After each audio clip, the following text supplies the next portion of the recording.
armas, batallas y hombres que cambiaron el curso de la historia. Esto y mucho más en Bellum Artis Historia Militar. Bei wirklich militärischen Aktionen dagegen haben sich die Londoner Machthaber als vollkommen dilettantisch erwiesen. Das zeigt ihr missglückter Landungsversuch von Saint-Nazaire. Feindkräfte, die im Schutze der Dunkelheit in das Hafengebiet eindrangen, werden niedergekämpft.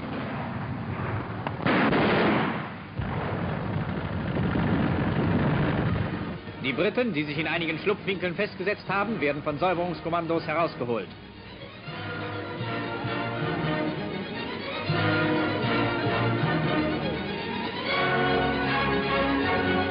Dieses sinnlose Unternehmen der Engländer auf Saint-Nazaire brachte dem Feind nur schwere Verluste und keinerlei Erfolg. Die englischen Landungstruppen, die den deutschen U-Boot-Stützpunkt vernichten sollten, wurden aufgerieben oder gefangen genommen.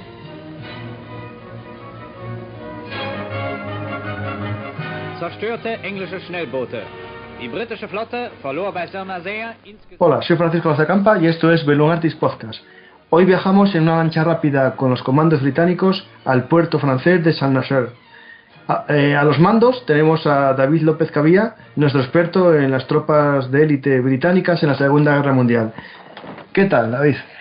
Muy bien, pues nada, encantado de estar aquí en otra entrega, ¿no? En esta saga que estamos creando, que estamos construyendo de los comandos.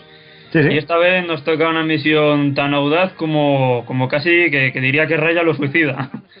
De hecho, es uno de los capítulos más interesantes de tu libro Los Indeseables, ¿no? Que correcto. Sería tu antepenúltima novela, porque la última es Sangre y Fuego en Tobruk, y esta es la que, digamos, hiciste en el frente europeo, ¿no? Sí, esta, pues en concreto, pues va un poco en los grandes raids, en las grandes incursiones que hicieron los comandos en el viejo continente, y bueno, la verdad que pues yo creo que está por lo audaz, ¿no? Por lo alocada que fue, pues quizás es de las que más me llamaron la atención. De hecho, contigo ya grabamos uno que era el primero que hicimos, que era el origen como de los comandos, sí. Y ahí hablamos un poco de su surgimiento y de las dos misiones aquellas en Noruega y en las islas del norte del todo, las Lofoten era, o no me acuerdo el nombre. En las Lofoten y en Vaso, sí. En Vaso. Y después ya pasamos a África, hicimos el intento de asesinar a Rommel. Sí, hicimos bueno, también el otro que era el de la operación, no me acuerdo el nombre, que Agreement, sí, en Tobruk, la verdadera historia que tan mal reflejó la película de Rock Hudson. Efectivamente, en la que salía Aníbal Smith como alemán, ¿no? Eso es. Josper Pareda, el actor, sí. Y este sería ya nuestra cuarta entrega contigo. Nos faltan muchas misiones de británicos para contar. Y hoy nos vamos a dirigir un poco a eso, a un puerto Saint-Nazaire, ¿no? Que está en la desembocadura del Loira. Es un puerto muy importante, ¿no? Lo vamos a ver el porqué. Y si no recuerdo mal, David, este es uno de los puertos de los que queda todavía ciertas posiciones de submarinos, ¿no? Unos búnkeres inmensos de submarinos. Porque yo vi el de La Rochelle, que era uno. Sí, y bueno, sí, la verdad que sí, todavía a día de hoy, no, bueno, de hecho pues hay placas conmemorativas a los comandos y todavía puedes pasear por ahí y ver los restos de la base de submarinos, que la verdad que queda bastante, porque eso es un mazacote de hormigón increíble, y era un refugio magnífico, aquellas instalaciones eran un refugio magnífico para los submarinos. Ahora bien, lo que realmente preocupaba era el dique seco. Eso, justo, sí, que es de lo que vamos a hablar, ¿no? Sí. De hecho, para los oyentes, estamos cerca de la ciudad de Nantes. Digamos que Nantes es el puerto de Nantes, sería esta ciudad, Saint-Nazaire, que es Saint-Nazareno. Está en la desembocadura justo del río Loira, en la orilla norte, y un pocos kilómetros más arriba, ya en donde el río deja de ser una ría, ¿no? Y ya es un río, está la ciudad de Nantes. Y es interesante que nos situemos en el mapa. Estamos justo, digamos, en el comienzo de la Bretaña francesa. Y es interesante porque estamos en una misión de comandos británicos y estamos, para que os pongáis todos en el mapa, al sur de la península de Bretaña. Por tanto, estamos bastante lejos de las costas inglesas, ¿no? Sí, la verdad que luego lo especificaremos, ¿no? Sí, Pero bueno, la travesía sí fue porque los comandos tuvieron que bordear toda Bretaña y luego, pues, lo que te digo, en su flotilla, pues, cerca del Golfo, de las costas del Golfo de Vizcaya, pero sin alejarse, o sea, sin acercarse demasiado tampoco, pues, bordearon y luego, pues, ya se internaron. A primero de todo, yo creo que antes de hablar de San Naser, que ya estuvimos hablando un poco del puerto, ¿no? Porque dónde está, que le convierte en un puerto importante para Francia históricamente. Hay que hablar de un barco que es mítico de la Segunda Guerra Mundial, ¿no? Era el famoso acorazado Bismarck, que sería, digamos, el porqué de esta misión, ¿no? Es decir, el origen del pensamiento de esta misión es, digamos, hacer difícil la vida al Bismarck, ¿no? Básicamente, evitar que algún día se pudiese reparar, ¿no? Sí, mira, bueno, aquí, bueno, el Bismarck, bueno, en primer lugar, decir que, bueno, que los ingleses, pues bueno, si miramos un poco su historia militar, ¿no? Siempre han sido una potencia bueno, que ha sentado su dominio sobre el control de los mares. Para ellos era imprescindible tener una buena armada. Da igual si miramos en la Segunda Guerra Mundial, en la Primera Guerra Mundial, en la época napoleónica o, por ejemplo, cuando combatimos contra ellos en los tiempos de la Armada Invencible, ¿no? Claro, aquí pues tenían un tiburón merodeando por las aguas que era el Bismarck y les costó muchísimo mandar abajo, hundir semejante coloso. O sea, me acuerdo que, bueno, si miramos la operación, no, la caza del Bismarck, estuvo buena parte de la Royal Navy desesperada tras este enorme acorazado. Y bueno, pues además es que les costó muchísimo porque entre otros barcos pues perdieron el Hood y bueno, pues el acorazado Príncipe de Gales pues también sufrió bastantes daños. De hecho, durante esa persecución el Bismarck va a sufrir daños y claro, lo primero que se les ocurre va a ser poner rumbo a Saint-Nazaire. Lo que pasa que claro, no llegaron a ser reparados. Estamos hablando de que el Bismarck pues al final acabó siendo hundido en el mes de mayo del año 1941. Claro, la importancia de Saint-Nazaire era que tenía el único dique seco con salida al Atlántico, el único dique seco para poder albergar los trabajos de reparación de un superacorazado de estas característicticas. Y, de hecho, David, claro, a lo mejor los oyentes, si quieren saber más sobre el Bismarck, tenemos un artículo en el blog, si ponen en la lupa Bismarck, cuenta un poco la historia de este barco. Pero lo interesante, que completo lo que está diciendo David, es que este barco salió justo, si no recuerdo mal, unos días antes del comienzo de la Segunda Guerra Mundial, salió de las aguas del Mar del Norte, digamos, para ya estar libre, porque claro, el problema que tenía la flota alemana es que la Home Fleet británica le podía cerrar la salida del Mar del Norte y dejarlos estancados en el lago, ¿no? Digamos, convertir el Mar del Norte en una especie de lago sin salida, y gran parte de la flota de Kriegsmarine salió de ese posible lago, ¿no? De ese posible encerrona, y claro, una vez que conquistaron Francia, era más fácil regresar a un puerto francés que regresar a los puertos de Kiel, ¿no? Por ejemplo, en Alemania. Sí. Ese es el tema, ¿no? E igual que las bases de submarinos que atacaban a los convoys del Atlántico, les haría más fácil salir desde Bretaña que salir desde Alemania, ¿no?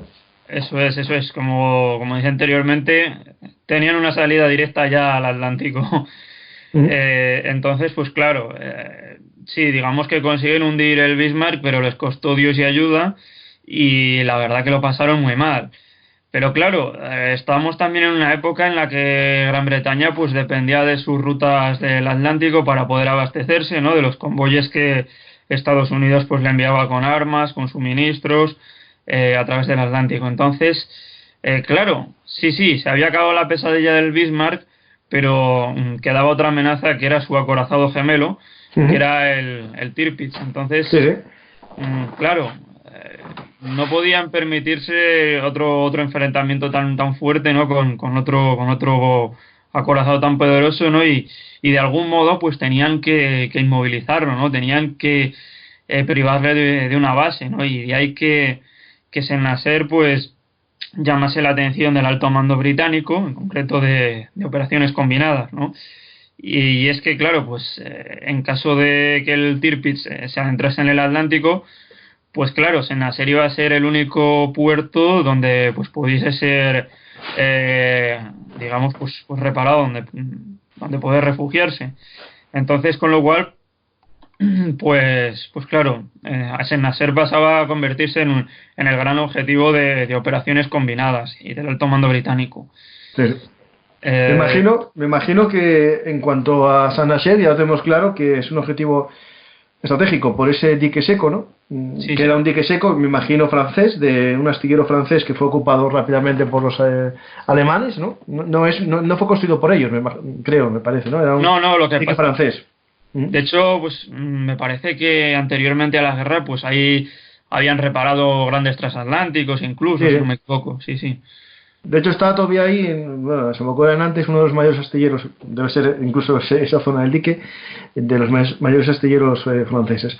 La idea, entonces, es que hay que destruir, como sea, el dique seco, pero claro, un búnker se ve, ¿no? Más o menos lo puedes bombardear, que esos búnkers que hablamos de submarinos, es imposible destruirlo, pero claro, un dique al final es una superficie inmensa, vacía, y solo hay una puerta, ¿no? Una esclusa, que es lo que hay que destruir, básicamente. Lo demás no se puede destruir. Entonces, la esclusa, claro, no creo que fuese fácilmente bombardeable, ¿no? En aquellos momentos. Claro, bueno, y tengamos en cuenta la precisión de los bombardeos aéreos, ¿no? Tanto hormigón, ¿no? Luego ten en cuenta las defensas antiaéreas, en fin, se hacía una misión pues harto complicada para la Royal Air Force, ¿no? Y por no hablar de que, pues lo que te digo, la puntería, la precisión de los bombardeos aéreos, pues por aquel entonces todavía no estaba muy perfeccionada y los aliados pues temían causar pues un número importante de bajas entre los franceses, ¿no?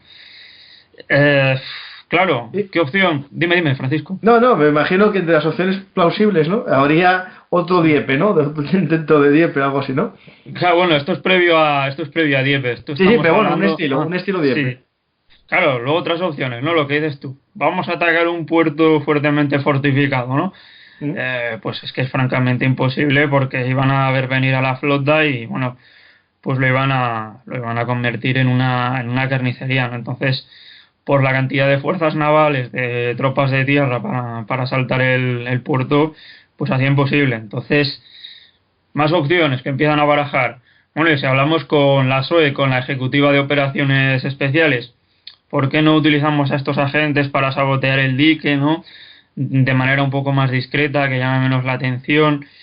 ¿Qué es lo que ocurre? Que para echar eso abajo, para dejarlo inutilizado, para acabar con las esclusas, con los mecanismos de bombeo, pues es que se necesitaba tal cantidad de explosivos que es que era imposible que el SOE organizase una operación con la mínima discreción y que consiguiese infiltrar a tanta gente precisamente en un puerto que estaba súper blindado, súper protegido, con miles de soldados en las inmediaciones. Se hacía francamente pues inviable.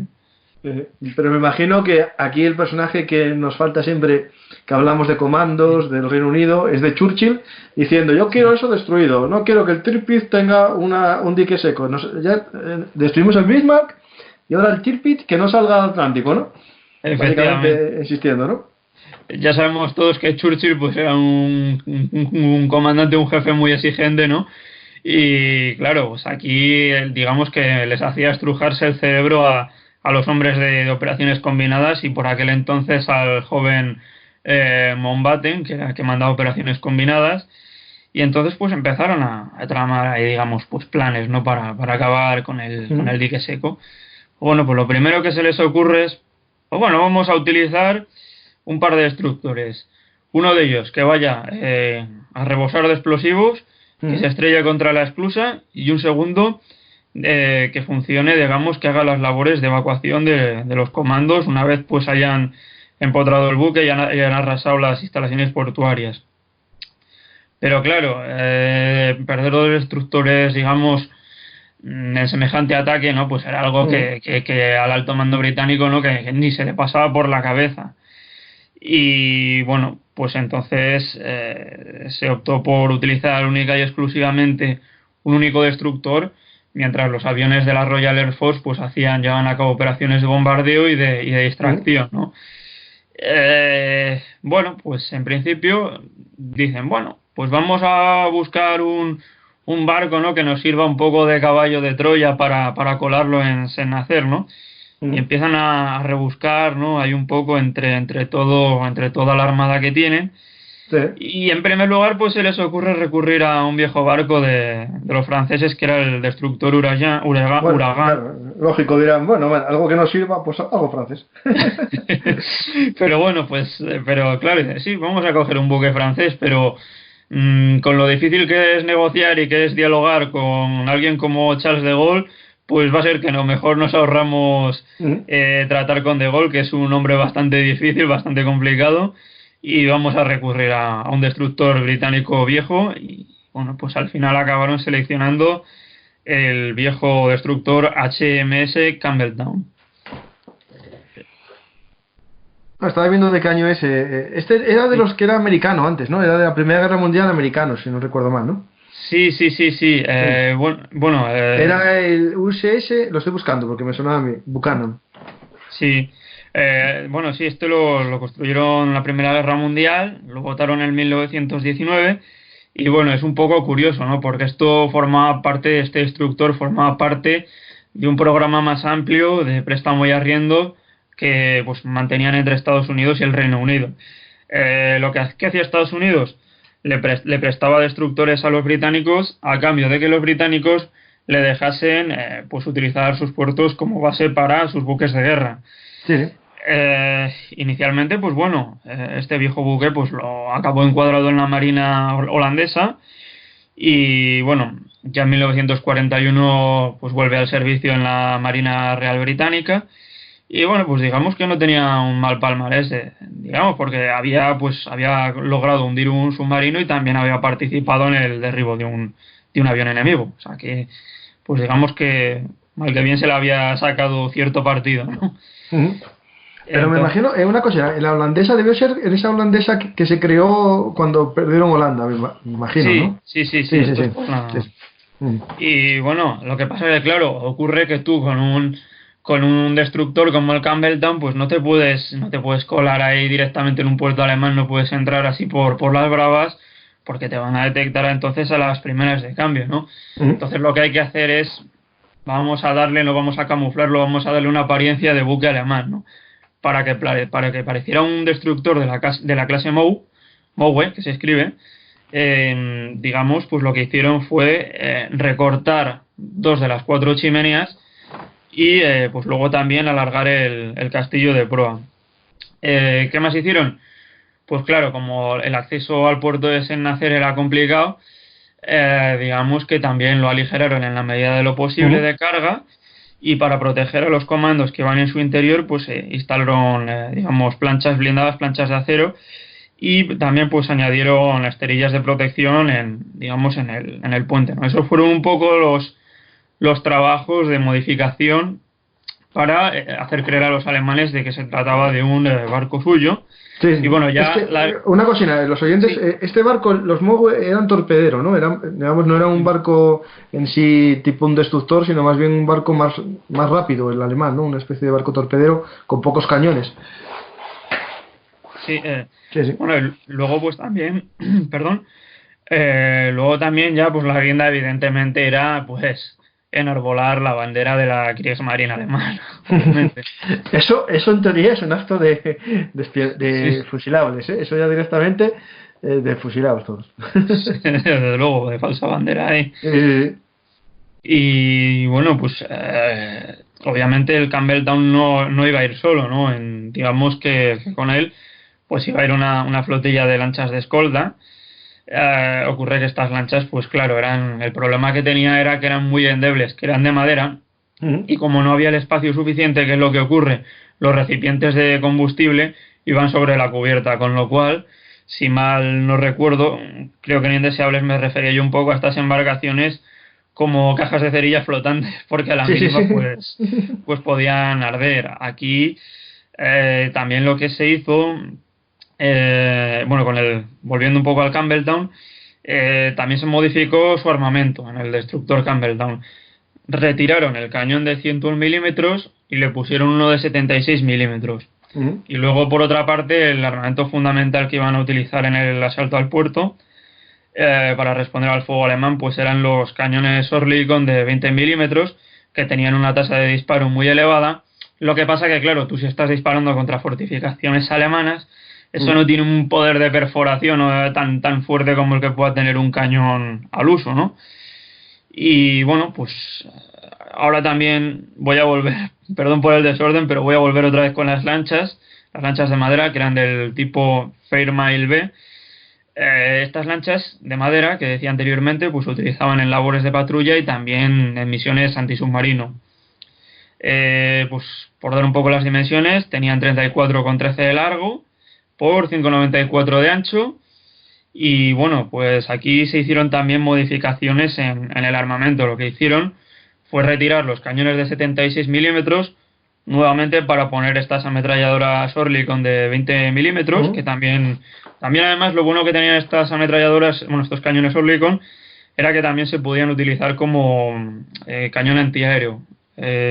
Y bueno, también pues por otra parte en el puente se añadieron dos ametralladoras Lewis de 7,7 milímetros. Luego pues también algunas de estas lanchas disponían de torpedos, porque otro de los objetivos también en Saint-Nazaire era pues digamos disparar torpedos contra las compuertas de los refugios de submarinos.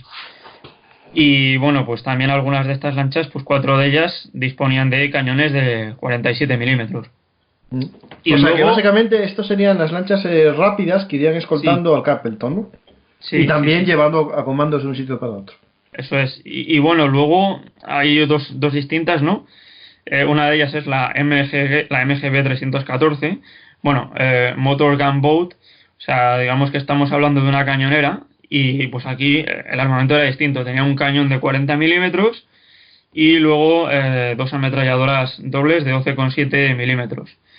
Y... No, de hecho esta tiene pinta más de barco ya, esto está un poco más de respeto, sí. Sí, esta ya era un poco más consistente en cuanto a...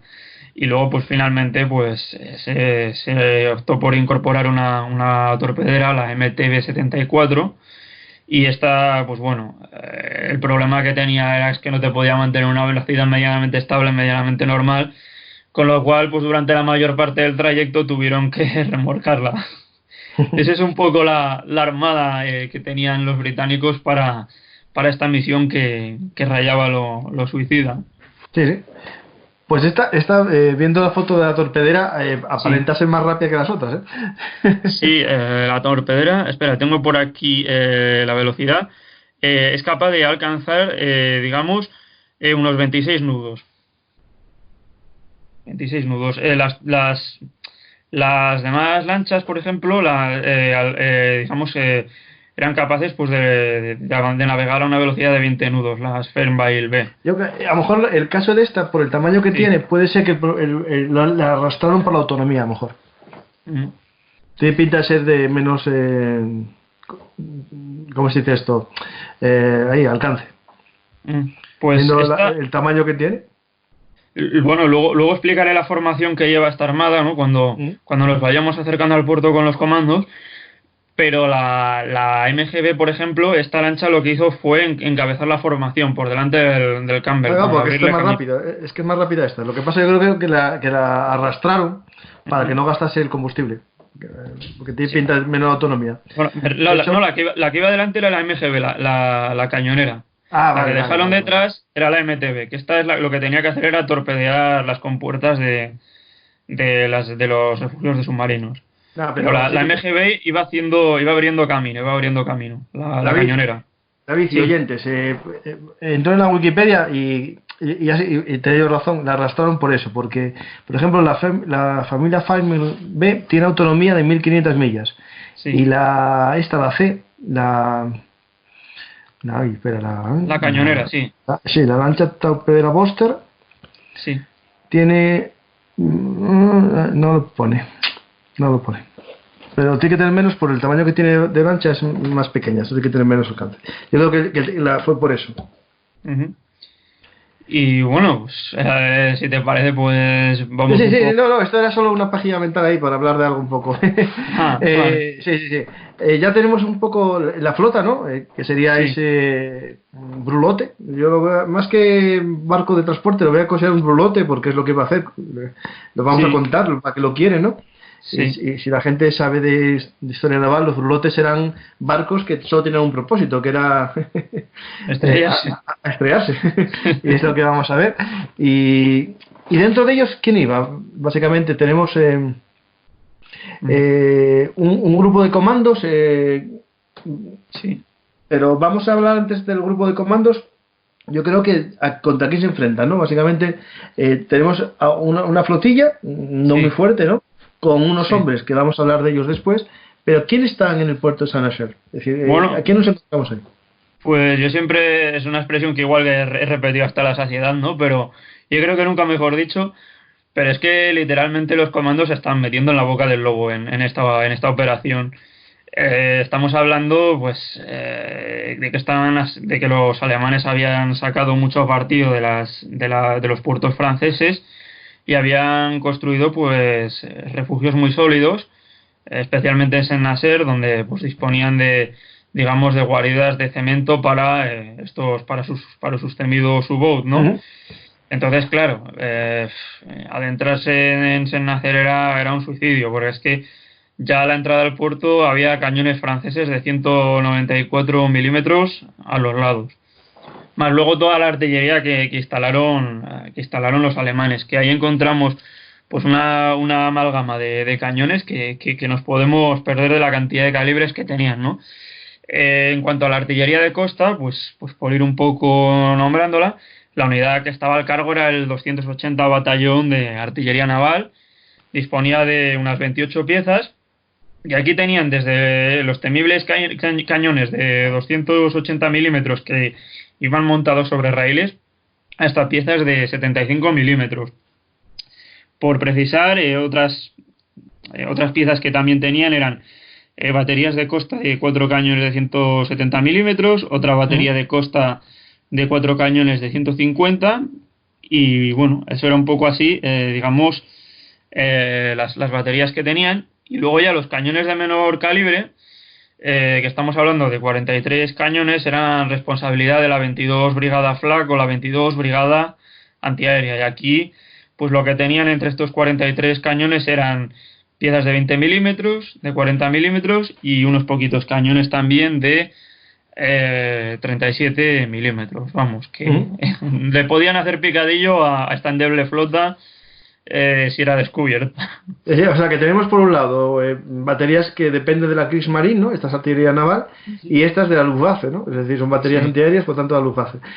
A los oyentes os recomiendo, si queréis saber un poco de lo que viene a ser el funcionamiento de estas baterías antiaéreas, si ponéis antiaéreos alemanes en la lupa, os explica todo el sistema que tenían montado los alemanes en la Segunda Guerra Mundial, y de hecho, el uso que hacían de algo que seguro que había en esta posición, que eran los reflectores, ¿no? Porque sí, los alemanes daban mucha importancia al uso de los reflectores. sí, sí, esto, claro, es que claro, con el puerto iluminado, pues dejaban totalmente expuesto a cualquier asaltante, a cualquier flotilla que pretendiese atacarlo, ¿no? Ujú. Estamos hablando de que ambos lados habían instalado muchísimos reflectores de 60 milímetros y luego también pues había 4 grandes reflectores de 150 milímetros. Que valdrían serían, yo me imagino, reflectores aéreos que los Sí. enfocarían para arriba, ¿no? Para el mar. Bueno.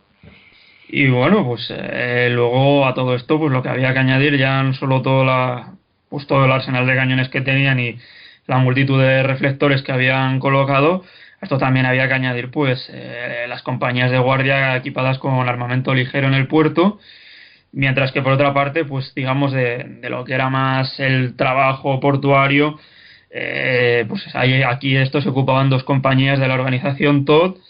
Y Ujú. bueno, pues también no solo la amenaza provenía de las compañías de guardia, ¿no? O de los cañones navales y de los cañones antiaéreos. Es que también en el propio muelle había buques que podían participar en la defensa del Claro, puerto. Estamos hablando de 4 buques específicos para defensa portuaria, un tragaminas y 2 petroleros también que podían claro. responder al fuego enemigo.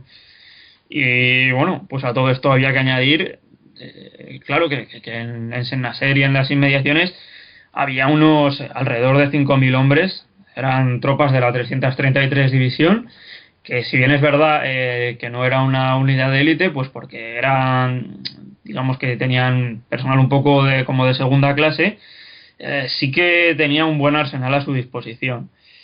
Y bueno, pues la verdad que yo creo que lo tenían bastante complicado para poder entrar, ¿no? De hecho, no sé ni cómo lo consiguieron, y además voy a citar las palabras de un oficial de la Armada alemana, de la Kriegsmarine, que era el capitán de corbeta Herbert Soller, y cuando le preguntó por aquel entonces el almirante Dönitz, que estaba visitando las instalaciones, pues le preguntó si podía ser posible un asalto al puerto, si podía, y le dijo que no, le respondió con tal seguridad que es que era imposible que a los británicos se les ocurriera siquiera desembarcar en el puerto, que era imposible que lo asaltasen. Hombre, desembarcar no va a ser lo que van a hacer. Si lo que consideramos es un desembarco, ¿no? No es la idea, el concepto. Pero bueno, sí que es difícil tomarlo, siempre que no te importe perder gran parte digamos, de los medios humanos y medios técnicos, que aquí veremos que en la parte técnica ya se contaba con perder la mayor parte o el más grande de los barcos, ¿no? Que sería lo que vamos a ir viendo. Entonces, me imagino que para toda acción de comandos lo más importante es el factor sorpresa, ¿no? Sí. Me imagino que la forma de llegar aquí a Saint-Denis no es ir directamente rodeando Bretaña, sino hacerte pasar por un convoy que va, no sé, a la India, o que va a Gibraltar, o que va a algún sitio, y de ahí, ¿no? Como una especie de caballo de Troya, salirte, ¿no? Así es. Bueno, aquí en concreto el itinerario que habían previsto era salir del puerto británico de Falmouth y entonces, pues lo que te digo, rodear la Bretaña francesa y manteniendo una distancia intermedia sin desvelar que vas a ir a Saint-Nazaire, pero sin alejarte demasiado, de tal manera que si te topas con los alemanes se piensen que se trata de una flotilla, crean que se trata de una flotilla rumbo a Gibraltar. Esa era un poco la idea. Que bueno, no sería extraño porque casi todas las flotas británicas iban para Gibraltar para llegar a Egipto y pasar Canal de Suez, más que la gran vuelta, ¿no? Por lo tanto, tenemos ahí una flotilla que iría dos destructores, ¿no? Como escolta, ¿no? El Firdenale y el Atherstone, ¿no? Sí, el Atherstone y el Tyndale, sí. Tyndale. Y bueno, pues esta era un poco digamos el dispositivo. Luego, por otra parte, la Royal Air Force también les iba a dar cobertura aérea hasta cierto punto durante parte de la travesía. Y bueno, también se preveía que los bombarderos que los aviones de la RAF surcasen los cielos de Saint-Nazaire y arrojasen bombas también para, pues digamos, distraer a los defensores alemanes. Ese era un poco el plan, ¿no? Y bueno, pues si quieres pasamos un poco a describir un poco la fuerza que tenía, de ataque que tenían los... Vale. Pues aquí, para lo único, plan... espera, en este plan, ¿ya vas a meterte ya en el puerto o vamos a ir todavía ya? No. Explicar qué comandos estaban, quién mandaba la armada, quién era el jefe de los comandos, cuántos hombres y, bueno, cómo habían entrenado también. Sí. Bueno, pues aquí nos encontramos con que esta operación, que recibió el nombre de Operación Chariot, iba a requerir una coordinación muy bien sincronizada entre la Royal Navy y los comandos británicos. Los mandos. Tenemos al mando de los comandos al teniente coronel Charles Newman, mientras que el mando de las fuerzas navales va a quedar en manos del capitán de fragata Robert Red Ryder, un hombre mítico, un hombre cuyo nombre quedó grabado en la historia de la Armada Británica. Y bueno, pues por los comandos, aquí tenemos al teniente coronel teniente coronel Charles Newman, que pese a tener 38 años ya era un hombre, digamos, mayor, porque la mayoría de sus comandos pues eran gente joven, de los cuales pues la inmensa mayoría no había cumplido los 30 años. Sin embargo, pues era un oficial respetado, con experiencia de combate en Noruega y bueno, que se había ganado el aprecio de sus subordinados. Newman lo que iba a mandar era el comando número 2 y estos hombres pues habían entrenado muy duro, ya lo contamos en el primer podcast un poco con cómo consistía la forja de un comando, ¿no? Y bueno, pues sobre todo se hizo mucho hincapié en las tareas de demolición, porque tenían que arrasar el puerto entero. Tenían que destruir las esclusas, tenían que destruir las estaciones de bombeo, en fin. Se hizo mucho hincapié, ¿no? Para lo cual, pues, se ensayó en los puertos británicos, ¿no? En concreto, pues en los muelles de Cardiff o en la esclusa Jorge V de Southampton. Y aquí practicaron, pues porque la verdad se asemejaba muchísimo a lo que era, digamos, pues el puerto de Saint-Nazaire. Y bueno, pues la verdad que al final conocían a la perfección, sabían moverse a la perfección estos hombres y con una sincronización pasmosa. Creo que hay una película y creo que lo han hecho bien, ¿no? O por lo menos medianamente bien, ¿no? Que es Ataque en la Costa de Hierro, sería la traducción literal, con Beau Bridges, que es el padre de Jeff Bridges, el actor. Y bueno, pues muestra un poco cómo van ensayando por el puerto, ¿no? Y tienen que estar, en ese sentido, de estar sincronizados, de moverse bien, de repartirse bien los objetivos, de identificar cuáles son las instalaciones que deben volar y que más sensibles y que deben destruir para causar el máximo daño posible a los alemanes. Pues creo que en ese sentido, pues la verdad que correcto. Y una cosa, David, ya que una pregunta, aquí estamos hablando de comandos digamos de la Royal Army, ¿no? Es decir, del ejército, no de los Royal Marines, ¿no? No, son del ejército. Todavía hay los de los Royal Marines todavía no estaban no estaban, si mal no recuerdo, todavía no están desarrollados. Creo que fue unos poquitos meses después. Era el comando número 2, o sea que con lo cual no hay problema. O sea, si fuese el comando de la Marina, sería el Royal Marine Commando número tantos, pero no. Es para que el oyente lo tenga claro que aunque sea una operación, digamos, naval, son soldados de tierra, ¿vale? Es decir, porque los Royal Marines existían como infantería de marina, pero sí que después crearon unidades de comando a la imitación de estos comandos de tierra que son los que estamos hablando. Sí, porque realmente el entrenamiento era el mismo, la formación que recibían era la misma y eran, vamos, tanto los comandos de tierra como los de los Royal Marines eran clavados. Sí. Y bueno, pues y ya tenemos estos hombres en los barcos, ¿no? Avanzando, escoltados, ¿no? Con esos dos destructores, con unas patrullas seguro que de Hurricanes por encima, y poco a poco pues van perdiendo el apoyo aéreo y cerca ya de Francia, ¿no? En la Bretaña más o menos, ¿fueron detectados o pasaron desapercibidos completamente? Bueno, pues estamos hablando de 600 comandos, ¿no? Bueno, 600 hombres, 200 de los cuales van a ir ocultos en las entrañas del HMS Campbelltown. Y bueno, pues parten, como decía, el 26 de marzo, en la tarde del 26 de marzo, del puerto de Falmouth. Y bueno, pues claro, el camino pues no iba a ser fácil, porque claro, se podían topar con cualquier barco, con cualquier submarino o con cualquier avión alemán. Entonces, claro, aquí pues durante 6 horas, pues el último de los cazas Hurricane les dejó ya en solitario a la armada, únicamente escoltados por los destructores Tyndale y Atherstone. Y bueno, pues en un principio todo parece que va tranquilo, hasta que llega el 27 de marzo y pues bueno, los británicos se percatan de la presencia de un submarino alemán, ¿no? Entonces ahí el destructor Tyndale inmediatamente para que no den parte a los defensores, a las defensas de costa alemanas, pues lo que hacen es disparar contra el sumergible, incluso lanzar cargas de profundidad.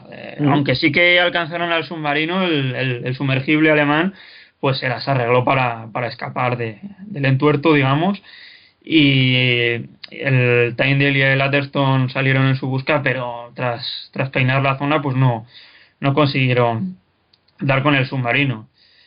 Si bien es verdad que si el submarino, aunque se escapó, no logró predecir bien el rumbo de la flotilla, digamos, y mordió el anzuelo, informó a informó a los mandos de que se trataba de una flotilla que marchaba rumbo a Gibraltar. Pero vamos, esto no iba a ser, digamos, la única sorpresa, ¿no? El único encontronazo que se iban a llevar los británicos en su travesía hacia Saint-Nazaire.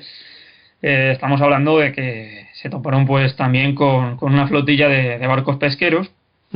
Y claro, pues aquí no se fiaban cuando podían ser colaboradores de Alemania. Claro, podía ser que los pesqueros pues colaborasen con los alemanes, pues en pro-alemanes, o incluso otra que se temían es que se imaginaban que los alemanes habían utilizado embarcaciones civiles para espiar impunemente los movimientos de la Armada Británica.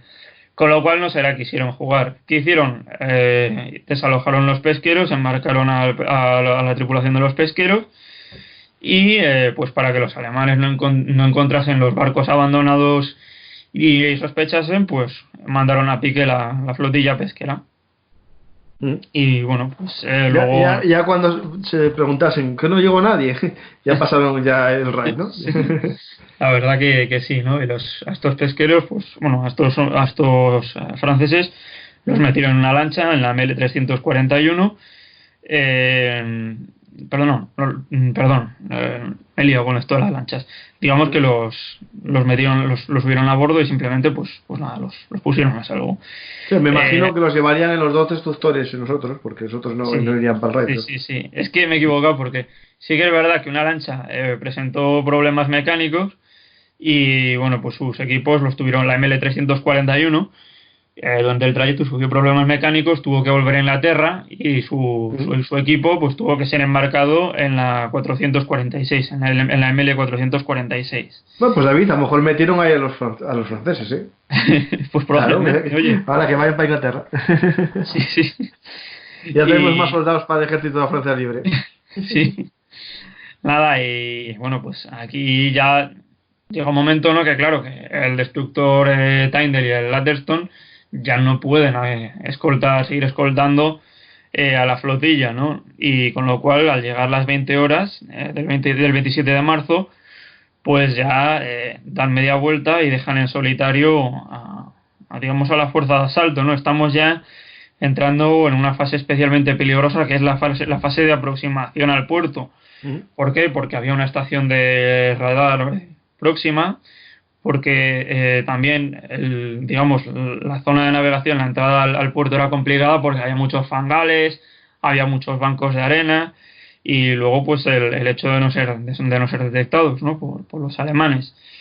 Y bueno, pues avanzando también por un curso muy estrecho, pues había internarse en el puerto, ¿no?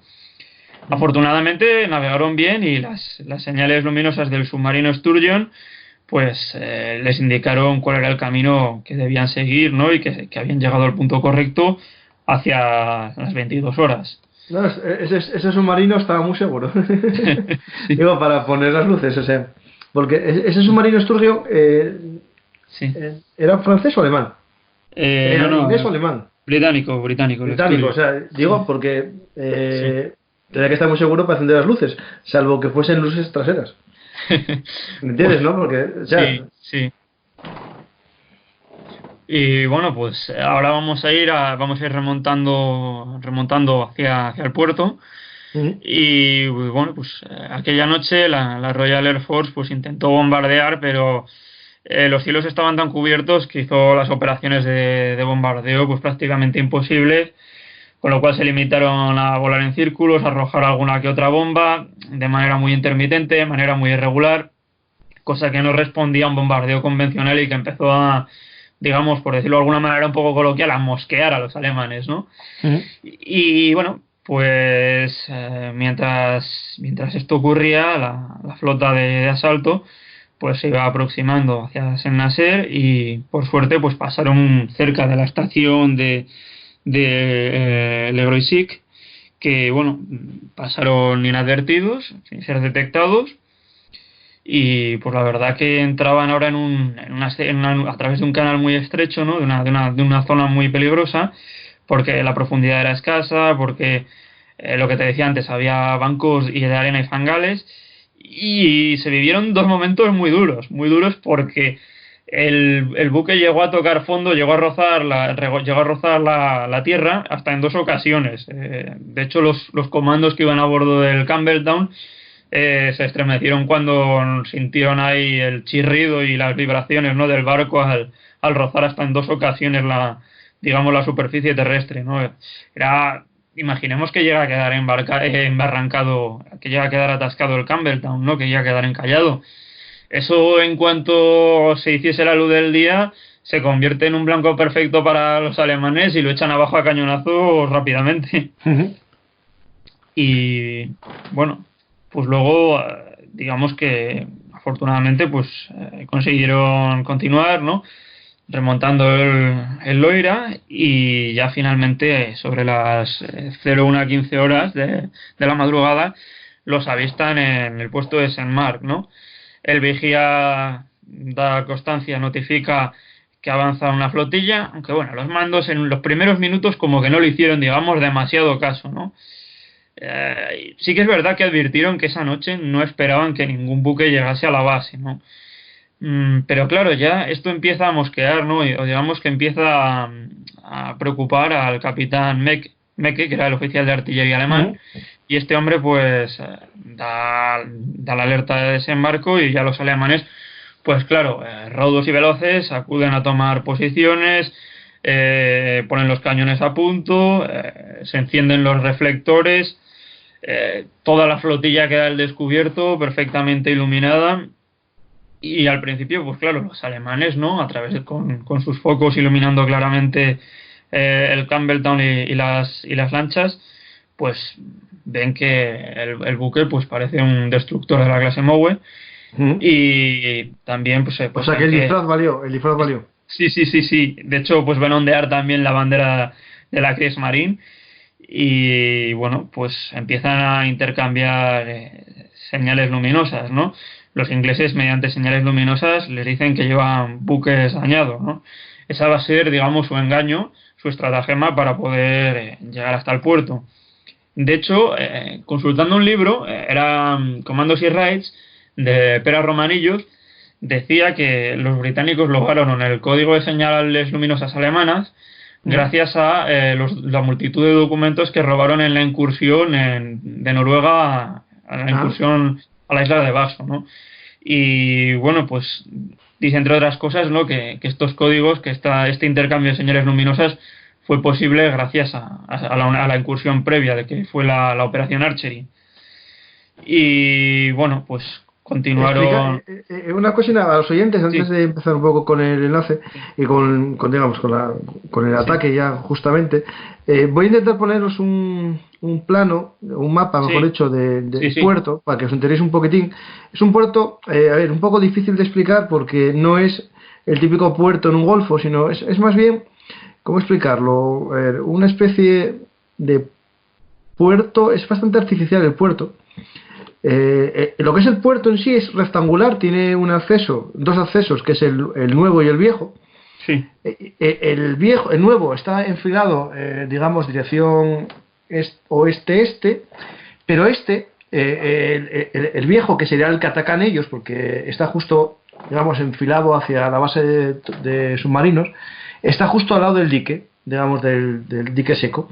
Por lo tanto, en vez de atacar el interior del puerto, están atacando como el exterior del puerto, ¿vale? Es decir, no se van a internar en el puerto porque es bastante complejo, es muy pequeño y rectangular, pero totalmente protegido. Entonces aquí están asaltando esta estructura que está como anexa al puerto. Digamos, está pegado a la ría, más que al mar. Sí, es un poco así. Es que es difícil. Lo mejor es casi que lo veáis, porque no es el típico puerto abierto, no es un puerto en forma de U, que es lo típico, ¿no? Queda todo a un lado, sí. Y metido en tierra. Es muy extraño. Lo primero, pues lo que te tocas es con lo que te topas con el embarcadero luego sigue el espigón viejo, y luego pues ya la ciudad vieja, la plaza vieja. Hay una entrada vieja al puerto a la izquierda, digamos, imaginemos que somos los comandos, pues primero el embarcadero luego el espigón viejo, todo quedando a nuestra izquierda. Luego pues irían la ciudad vieja y la entrada vieja, y la plaza vieja, y a la izquierda también queda la entrada vieja, y ya de frente el codiciado dique seco. Claro, y lo que está a la izquierda es el puerto, que es un puerto, digamos, totalmente rectangular y artificial. No va al mar, sino que es como una especie de piscina. Para que nos entendamos. Y bueno, luego también, pues por explicar un poco también, te agradezco también que hayas hecho aquí un inciso, Francisco, porque también quería aprovechar para explicar cuál es la formación que se me había pasado por completo, la formación que seguía la flotilla británica. Ujú.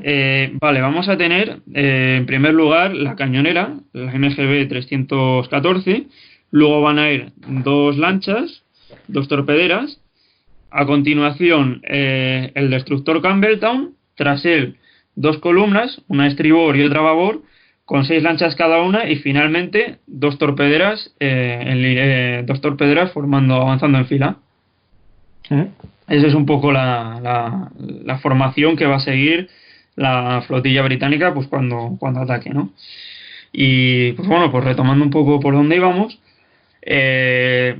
habíamos dicho pues que empiezan a intercambiar señales luminosas, que se habían valido de un libro robado en una incursión previa que era en Vaso, y empiezan a intercambiar señales luminosas, continúan avanzando, reciben disparos de advertencia, vuelven a intercambiar señales, y entonces pues claro, llega un momento ya que los alemanes ya no se lo creen y se dan cuenta de que se trata del enemigo, de los británicos. Entonces lo que empiezan ya, fuego a discreción, empieza a llover, hay un diluvio de proyectiles, de munición antiaérea contra el buque, y los británicos ya retiran la insignia, la enseña de la Kriegsmarine y ahí izan la bandera de San Jorge. Aquí pues hay un intercambio bastante furioso de los cañones Oerlikon respondiendo a las piezas de artillería alemanas, y bueno, obviamente de esta flotilla el buque más voluminoso, el más grande, era el Campbelltown, y fue el que atrajo pues la mayor parte de las descargas alemanas. Sí. Sí. De hecho, pues incluso hubo un buque patrulla en el puerto pues que empezó a disparar contra la flota británica. Lo que pasa que aquí la cañonera anduvo la dotación de la cañonera, la MGB 314, pues anduvo muy rápido y lo barrió literalmente. Hizo una escabechina con el buque patrulla increíble. Y la verdad que en el Campbelltown lo pasaron bastante mal por la cantidad de plomo que les estaba lloviendo. Bueno, y eso que estaba reforzado, ¿no? Para la infantería, digamos, Claro. para los soldados había ciertas protecciones que se habían añadido, ¿no? Los comandos que iban en la bodega se asustaron mucho cuando vieron el destello de un proyectil pasando a través de uno de los atravesando uno de los pañoles de uno de los barcos, de las ¿no? planchas de acero. Sí, se asustaron bastante cuando la verdad como perforó eso. Y pues la verdad que empezaron ahí a acumular heridos y muertos tanto en la cubierta del Campbelltown como en las lanchas. Entonces, claro, el capitán Beatty, que era el hombre que mandaba el Campbelltown, ordenó que sus hombres corrieran a refugiarse al puente de mando, ¿no? La verdad que para aproximarse al puerto lo tuvieron bastante difícil, porque toda la visibilidad que tenían en el puente de mando del Campbelltown, imaginemos, ¿no?, que estamos ahí escuchando el tintineo de las balas, que suena como una granizada, el barco chirriando que parece un cascarón a punto de reventar, ¿no? Pues claro, porque todo lo que ten en ves... cuenta, claro, oyentes, lo que es la zona del puente de mando, que realmente es una cristalera, en este caso se reforzó con metal para hacer una especie de búnker ahí, ¿no? Ese sería el tema que estamos hablando, que veían por una rendija. Claro, está una rendija de 30 centímetros, ¿no? Y imagínate lo complicado que tuvo que ser eso, pues además de noche, con la luz cegadora de los reflectores, viendo el relampagueo de las explosiones, ¿no?, de los proyectiles, todo esto, fue bastante complicado. Y ya por fin, cuando el capitán Beatty vio el dique seco, cuando ordenó pues poner rumbo a toda máquina, y entonces la MGB 314, que digamos había encabezado la formación, lo que hizo fue apartarse, y entonces el Campbelltown, como decíamos antes, navegando a toda máquina, acosado pues por fuego de muy diversos calibres, también expuesto por la luz de los reflectores, se arrolló con una fuerza brutal que destrozó la red antitorpedos, y a la 1:34 pues escucho un estrépito metálico brutal en el Campbelltown que en su interior ocultaba unas 4 toneladas de explosivos. Pues a la 1:34 el buque se estrelló de manera descomunal, de manera brutal, contra la compuerta del dique seco, ¿no?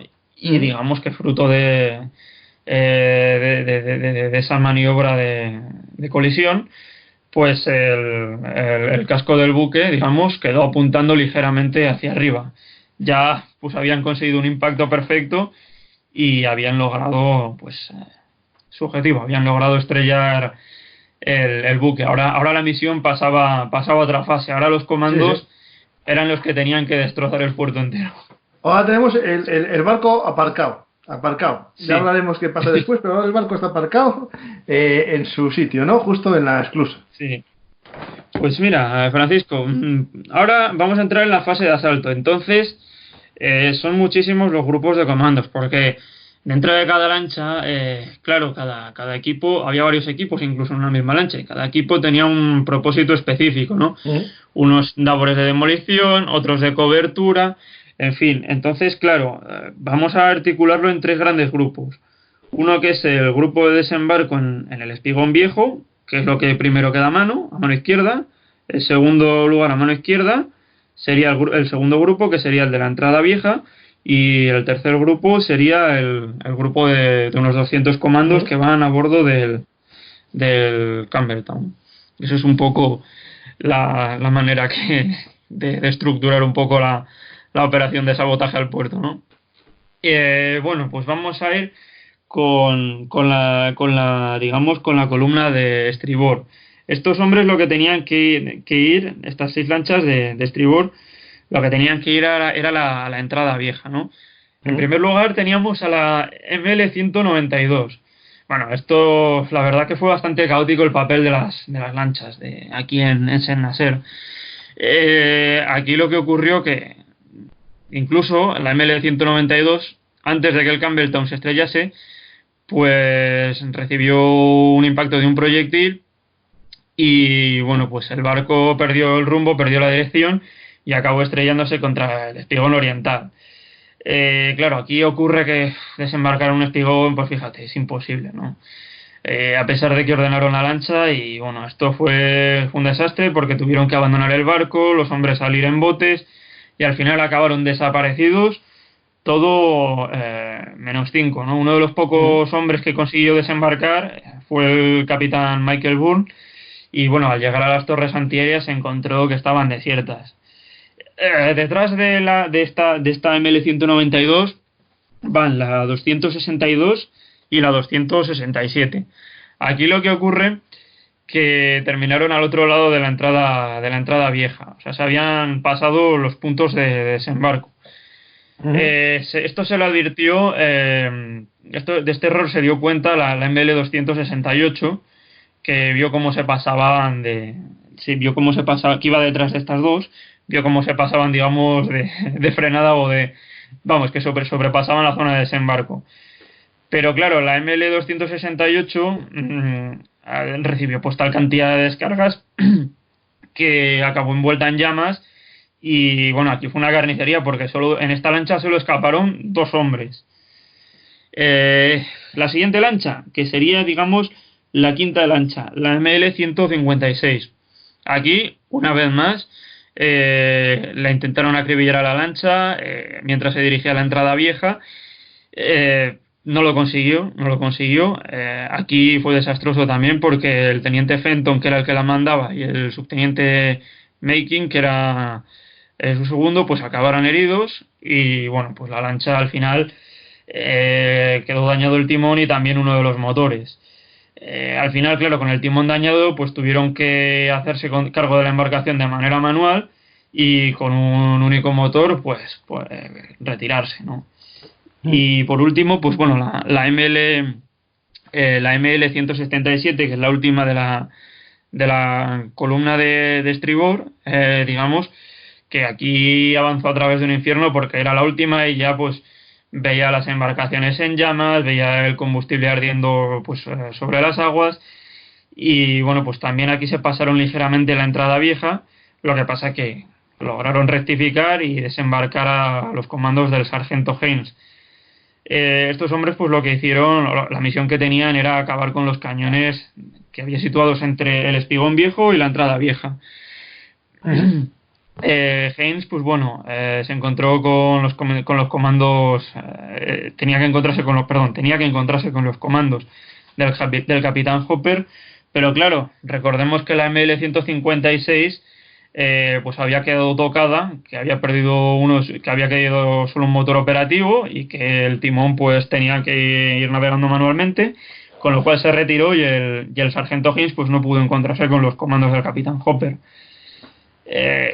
Siguiente barco, pues la cañonera MGB 314, que está, claro, lo que decíamos anteriormente, tiene más potencia de fuego, ¿no? Entonces lo que hizo pues fue dar fuego de cobertura al Campbelltown, y lo que hizo pues fue colarse a través de la entrada vieja, y a bordo de ella iban el teniente coronel Newman y el capitán Ryder, ¿no? Que el capitán Ryder lo que hizo fue que la ML-177, que era la última lancha de la columna de estribor, evacuase, digamos, a los heridos. Finalmente, pues bueno, la ML-262, que digamos que se había saltado también, había superado el punto, ¿no? Pues finalmente logró desembarcar a sus equipos de comandos, que eran los equipos del teniente Woodcock y el de apoyo del teniente Morgan. Y bueno, pues esto lo que hicieron pues fue digamos, pues entrar en combate con un buque de defensa portuaria, y bueno, pues al final digamos, pues esta embarcación sí que consiguió recoger a sus equipos de comandos, ¿no? Luego pues el oficial al mando de la ML-260. Sí. No, sigue con esto y después te hago una pregunta. Vale, luego, bueno, pues Burt lo que consiguió fue poner rumbo hacia la entrada del puerto, y bueno, pues mientras iban retirando, el teniente navío Smiley desde el embarcadero les advirtió que tenían que retirarse. Lo que hizo Bart pues fue dar media vuelta, recoger más hombres, pero la lancha acabó alcanzada y bueno, pues perdió todas sus armas, aunque a pesar de los daños y las bajas sufridas, pues estos sí que consiguieron escapar. Y bueno, pues nos quedan dos lanchas, que son la ML-267, que está, pues le ocurrió más de lo mismo. Acabó, pues bueno, recibiendo tal cantidad de impactos que acabó envuelta en llamas, que acabó incendiada, y los hombres tuvieron que saltar al agua o meterse en botes salvavidas, y fue realmente desastroso porque muchos murieron quemados o ahogados o ametrallados. Y ya pues finalmente, en cuanto a la entrada vieja, la torpedera MT-74 sí que perdió uno de sus motores, pero bueno, consiguió llegar junto a la cañonera, y pues bueno, gracias digamos a que el Campbelltown había conseguido arrollar la red antitorpedos, pues no tuvo que acabar esta lancha no tuvo que destruir la red antitorpedos. Dime la pregunta, Francisco. No, básicamente los objetivos que, viendo un poco el ataque a la Puerta Vieja, entiendo que más que destruirla, que bueno, que si la llegan a destruir con los torpedos no estaría mal, era un poco limpiar la zona de baterías antiaéreas y de cañones, ¿no? Porque, por ejemplo, lo que sería el malecón, no, lo que es ¿cómo se llamas tú? El espigón. El espigón, tampoco había ningún objetivo técnico del puerto, ahí eran baterías costeras lo que había, ¿no? Claro, eran los cañones. Si miramos, pues sí, hay cañones situados por ahí en las inmediaciones, sí. Entonces, básicamente, estas patrulleras lo que hacían era, digamos, distraer y limpiar la zona. El objetivo de destrucción se llevaría por en la zona del dique, que ahí estaría el propio dique y la sala de compuertas, la sala de drenaje, ¿no? Eso sería el objetivo principal. Estos lo que harían es, digamos, abrir la zona, ¿no? Sí, esto, bueno, claro, la labor de demolición del puerto como tal les correspondía a los comandos que van en el Campbelltown. Sí. Si te parece podemos ir con ellos.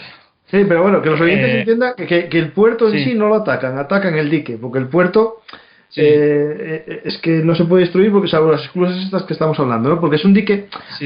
Los oyentes, quiero explicarlo, aunque interrumpa un poco a David. Sí. Este es un puerto que se ve afectado por las mareas. Yo estoy viendo fotos aéreas en la que bueno, alguien dirá, ¿todos los puertos se ven alterados? Sí, no. Los puertos de mar no. Los puertos de ría se ven más alterados. Es decir, por ejemplo, el puerto de Barcelona y tal sube la marea, pero no llega a verse la tierra. Los barcos no quedan callados, ¿no? En este puerto sí. Por eso se crean esclusas. Es decir, tiene unas esclusas para favorecer que se mantenga cierto nivel de agua. Y eso no lo atacan. Lo que atacan es el dique seco del astillero. Creo que los oyentes eso lo tengan claro, ¿vale? Cuando vean el plano, que conseguí uno bastante interesante, quiero que vean eso, ¿vale? Eso es, como tú bien anticipabas, dentro de esos 3 grupos en los que habíamos dividido, ¿no? Entrada vieja, espigón viejo y dique seco. Evidentemente, entrada vieja y espigón viejo son más, como tú bien apuntas, labores de apoyo.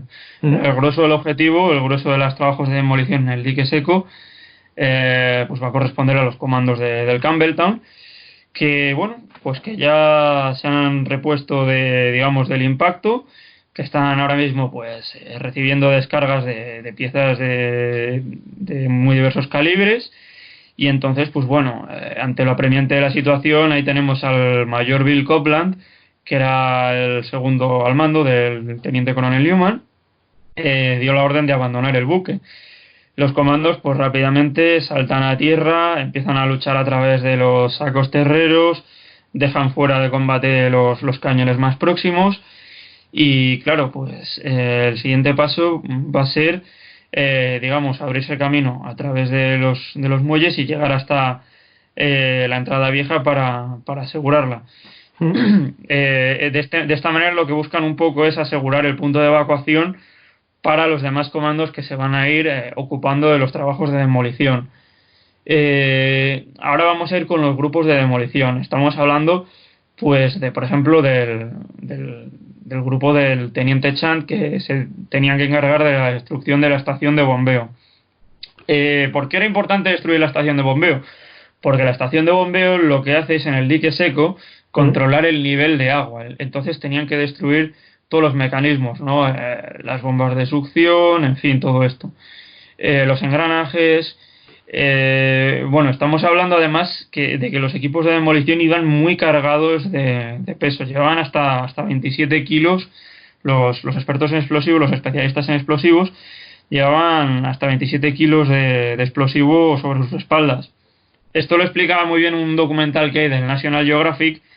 Y claro, llevaban tal cantidad de armamento que tenían tal cantidad de explosivo que tenían que ir únicamente pues con una pistola, porque claro, no podían llevar un arma más. Pero me pesada, imagino, ¿no? que junto con ellos irían unos hombres de escolta o algo que irían más. Sí. Había esto en Senacer, fue una constante. O sea, iban equipo de demolición y equipo de protección. Entonces, pues claro, aquí el teniente Chant pues empezó a avanzar, ¿no?, hacia la estación de bombeo. Y es curioso que muchos comandos, entre ellos el teniente Chant, recibieron, y su sargento, el sargento Chamberlain, recibieron heridas en las piernas, pero a pesar de ello pues se las arreglaron para llegar a la estación de bombeo, ¿no? Y bueno, pues poniendo en práctica lo que habían ensayado en la planta Jorge V de Southampton, pues empezaron a trabajar, ¿no? Bajaron, digamos, descendieron por debajo, descendieron a los niveles inferiores y empezaron a instalar las cargas únicamente iluminados por la luz azulada de sus linternas. Pues empezaron a instalar las cargas, todo con mucha profesionalidad, con mucha maestría, como habían ensayado. Y bueno, pues una vez instaladas las cargas, el teniente Chant ordena a sus hombres que retiren al sargento Chamberlain y que él, como oficial responsable, quiere encargarse de activar las cargas, ¿no?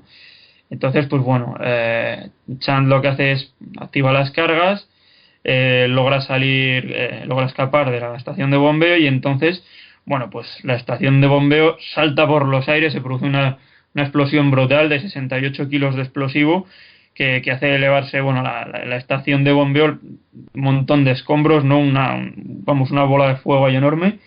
y queda fuera de servicio, queda totalmente destruida la estación de bombeo.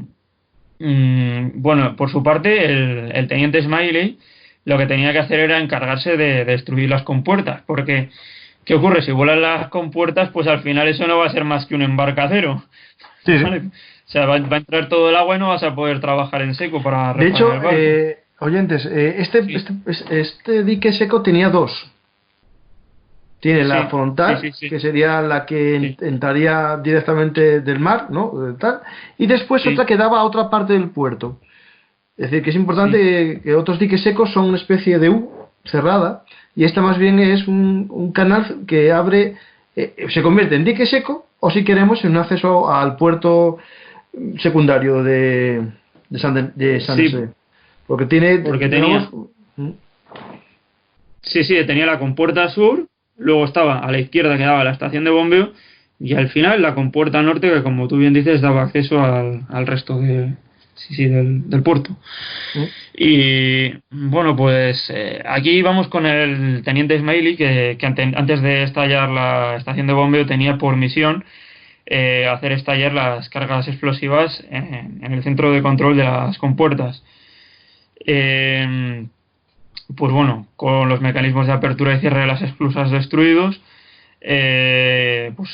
Smiley había cumplido su misión y entonces se retiraron evacuados por la ML-162. Lo que pasa que en la ML-262 recibió tal castigo de fuego pues que muchos de los hombres de Smiley pues murieron. Y bueno, pues tras los grupos de Smiley Chant que habían, digamos que se habían desempeñado más o menos en la zona sur del dique seco, quedaba digamos pues la esclusa norte, ¿no? Y aquí la cuestión estaba en manos del equipo de demoliciones del teniente Purdon y de su equipo de protección que les tenía que proporcionar fuego de cobertura.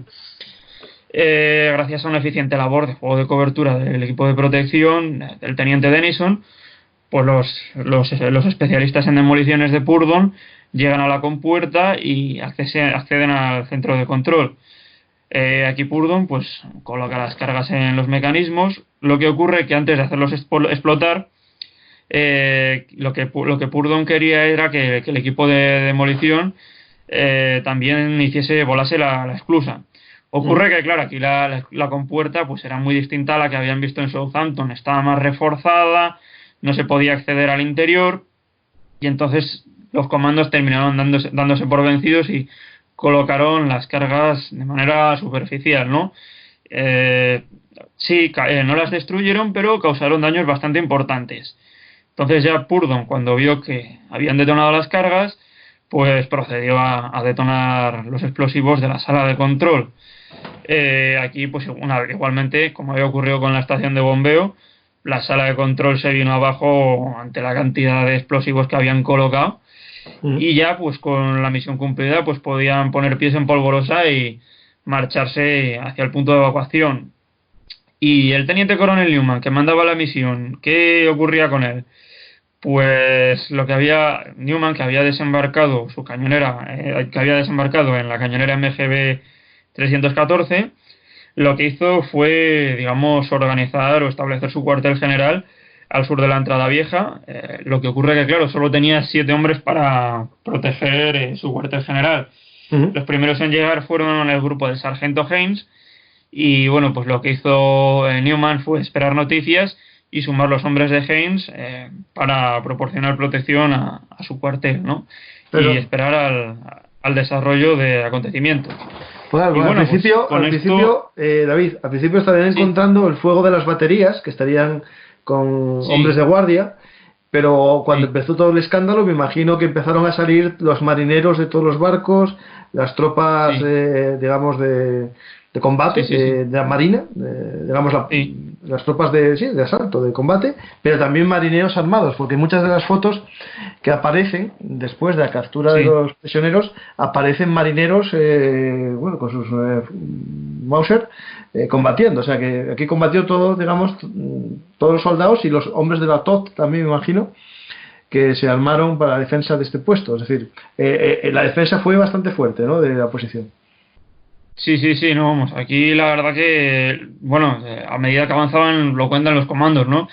Que se encontraban los muelles llenos de cadáveres de sus compañeros, de marineros alemanes, de tropas alemanas, de todo. O sea, la verdad que los edificios en llamas, la verdad que el aire era irrespirable y a cada paso que daban, pues iban cayendo hombres y la verdad que es que iban esquivando balas constantemente. Era era muy peligroso.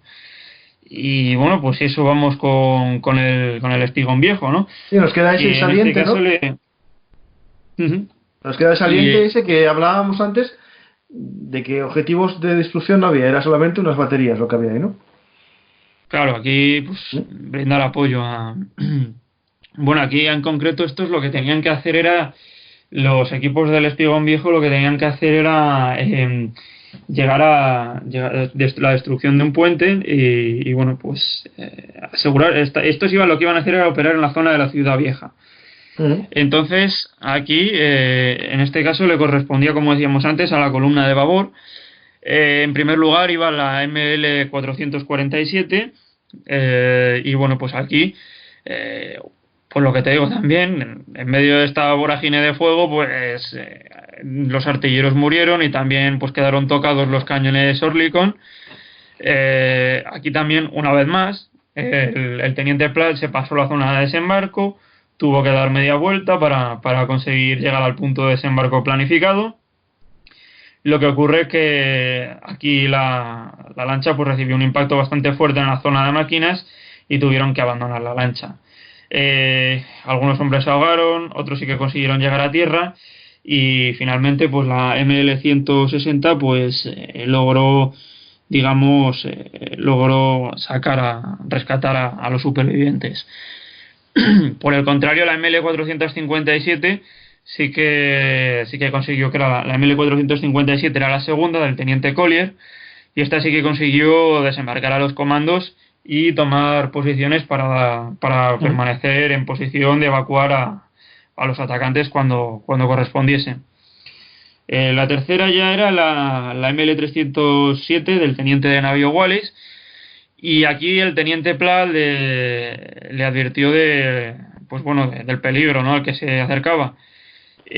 Bueno, esto la verdad que les fue fatal porque se chocaron con un obstáculo submarino, acabaron embarrancando.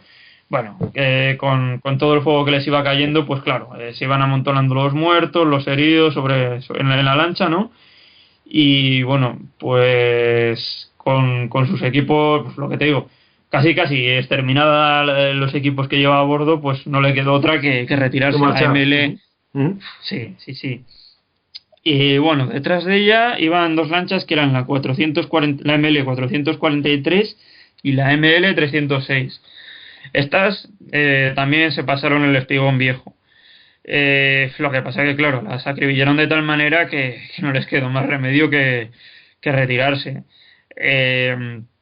La última lancha, ¿no?, de la columna de babor era la ML 446 y el cañón Oerlikon, pues bueno, fue destruido y sus artilleros también murieron, ¿no? Una vez más, otra lancha que daba la vuelta y que se retiraba. O sea que en el Y espigón bueno, viejo no hicieron mucho, básicamente. nada, solo realmente, mira, si lo analizamos, de las 6 de la columna de babor, solo una consiguió desembarcar a los equipos de comandos. O sea que aquí les fue fatal. Em, bueno, las torpederas también, las dos torpederas que había detrás, el de la protección de retaguardia, que eran la ML 298 y la 74, pues también recibieron impactos. Ujú. Y bueno, pues en cuanto a los equipos que desembarcaron, pues estamos hablando de que estos equipos eran el del teniente Walton, que tenía que destruir un puente levadizo, un momento que mire el mapa, el Entiendo puente que el levadizo, puente es el puente del acceso nuevo, ¿no? Del acceso nuevo sí, usted que sí, está más cerca de ese, sí. El acceso nuevo al eh, puerto tiene un puente elevadizo, justo enfrente de. Sí, sí. mm. Entonces, ¿qué ocurrió a ver, con el puente? Pues que recibieron un fuego brutal, ¿no? Los hombres del teniente Walton y quedaron detenidos. Incluso Walton, que se expuso muchísimo al fuego, pues acabó muriendo mientras intentaba alcanzar el puente. Luego estaba, por otra parte, se parece bastante el apellido, ojo, pero no es Walton, es el teniente Watson, que estos lo que hacían era dar cobertura, ¿no? Y estos, cuando llegaron a la Ciudad Vieja, pues claro, también recibieron un fuego muy fuerte que les impidió pues ganar la entrada sur, ¿no? Entonces, al final se les puso la cosa tan imposible que lo que hicieron fue abandonar y dirigirse al puesto de mando del teniente coronel Newman para informarle de cómo estaban las cosas. Y luego, por último, el último equipo que había llegado era el del capitán Pritchard, que lo que tenían que hacer era supervisar los trabajos de demolición en el puente. Estos hombres lo que hicieron pues fue avanzar por otra ruta. Lo que hacen es dar un rodeo bastante enorme, bastante largo. Esquivaron la plaza de la Ciudad Vieja y bueno, pues incluso llegaron hasta la central eléctrica, pero claro, ocurre que en su avance lo encontraron todo desierto, no encontraron a ningún comando británico.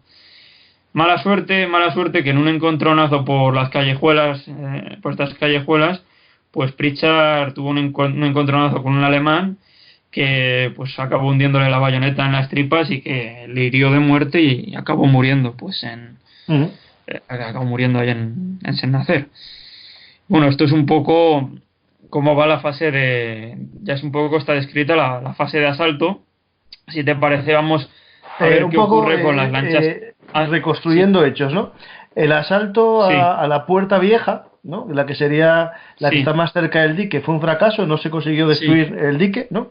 El dique de acceso al puerto, ¿vale? No el del dique seco. Y la compuerta, mejor dicho. Y después, en el acceso a este mall viejo, ¿no? Al muelle viejo, hay una calle, lo estoy viendo ahora mismo, que se llama la Avenue de la Ville, o sea, la vieja villa. Es una calle justo recta que va a dar a un puente levadizo que justo está al lado de un dique, que digamos es el dique nuevo, el acceso nuevo al puerto. También fue un fracaso, ¿no? Básicamente, los dos intentos de romper los diques que hacen que el puerto tenga siempre el nivel de agua fue un fracaso.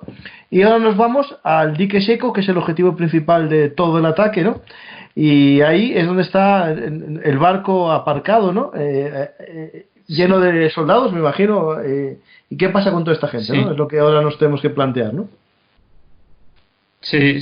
Bueno, pues aquí con la mayor parte de las lanchas destruidas, ¿no? Retirándose, pues bueno, la verdad que bueno, que muy poquitas pudieron escapar, por resumir, ¿no? Y por no entrar en más detalles. Bueno, pues claro, viendo lo imposible de la evacuación, el capitán Robert Ryder, bastante deprimido, pues claro, pues, vio que no quedaba más que un mar de petróleo en llamas, con cadáveres, con trozos de madera, en fin, era todo desastroso y bueno, pues encima también la propia cañonera, también solo le quedaba la artillería de proa, ¿no? Y bueno, pues el marinero Savas, que aquí pues respondió con bastante ardor, con muchísima valentía al fuego alemán, pues resultó herido, pero siguió disparando, siguió batiéndose el cobre contra los alemanes, de tal manera que, pues bueno, que ayudó a que la cañonera escapase. Lo que pasa que, bueno, que esta heroicidad pues le costó la vida y, bueno, pues por ello se le condecoró con la Cruz Victoria a título póstumo. Entonces, claro, ocurre que, claro, que se ha ido la cañonera, que han sobrevivido muy pocas lanchas y, bueno, pues los comandos se han quedado solos en Saint-Nazaire. No tienen cómo escapar. Están a la desesperada. Aquí todo lo que les queda es una de dos: o luchar hasta el final abriéndose camino por las calles de Saint-Nazaire, o entregarse. Y claro, ya sabemos cómo son los comandos, que tienen muy inculcado el espíritu de lucha.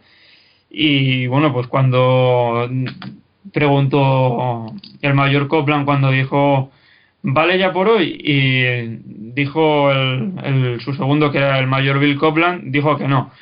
Y bueno, a pesar de lo difícil que lo tenían, de lo complicado que lo tenían, la verdad que el espíritu, el ánimo era bastante bueno entre los comandos, que bromeaban, que hacían chistes, ¿no? Intentaban tomárselo de alguna manera intentaban tomárselo con filosofía. Entonces lo que hicieron pues fue, si tenemos alguna posibilidad de escapar, va a ser dividirnos en pequeños grupos, a dispersarnos por la ciudad, y luego una vez escapemos de la ciudad, pues por la campiña francesa nos escabullimos y bueno, pues nos ponemos en contacto con redes de evasión, con la resistencia francesa, con quien sea, para que podamos llegar a España y luego finalmente en territorio británico, en Gibraltar. Ese era un poco, digamos, el plan, la huida a la desesperada. Ni el B ni el C, era el F, el plan F. Sí, hecho, o sea, la huida a la huida por las bravas. De hecho, esto, sin hacer spoiler, me suena que en tu libro es el plan de muchos de los protagonistas. Sí.